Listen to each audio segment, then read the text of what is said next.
গোলাঘাটৰ বৰপথাৰৰ একাধিক নামঘৰত চুৰৰ লুটপাট দুটা নিশা 10টাকৈ নামঘৰত চুৰৰ সাফাই অভিযান টেঙানী দীঘলী পথাৰ আদি অঞ্চলৰ কেইবাটাও নামঘৰ মন্দিৰত চুৰিকাণ্ড লক্ষাধিক টকাৰ সামগ্ৰী লুটি লৈ যায় চুৰে শীঘ্ৰেই চুৰক কৰায়ত্ব কৰাৰ দাবী স্থানীয় ৰাইজৰ আৰু আমি আপোনালোকক সেই দৃশ্য দেখুৱাইছো গোলাঘাটৰ বৰপথাৰৰ একাধিক নামঘৰত চুৰৰ সাফাই অভিযান দুটা নিশা 10টাকৈ নামঘৰত চুৰৰ সাফাই অভিযান টেঙানীকে ধৰি দীঘলী পথাৰ আদি অঞ্চলৰ কেইবাটাও নামঘৰ মন্দিৰত চুৰিকাণ্ড লক্ষাধিক টকাৰ সামগ্ৰী লুটি লৈ যায় চুৰে শীঘ্ৰেই চুৰক কৰায়ত্ব কৰাৰ দাবী জনাইছে স্থানীয় ৰাইজে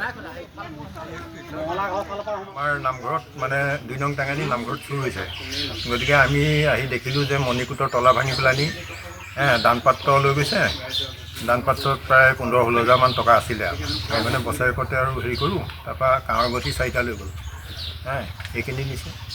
আৰু গোটেই মানে আসন লণ্ড কৰিলে গতিকে এইখিনিয়ে হৈছে আৰু প্ৰায় কিমানমান টকা সামগ্ৰী লৈ গৈছে এতিয়া ধৰি লওক এইফালে আমাৰ 15-16 হাজাৰ হ'লে এইফালে 4টা গঠি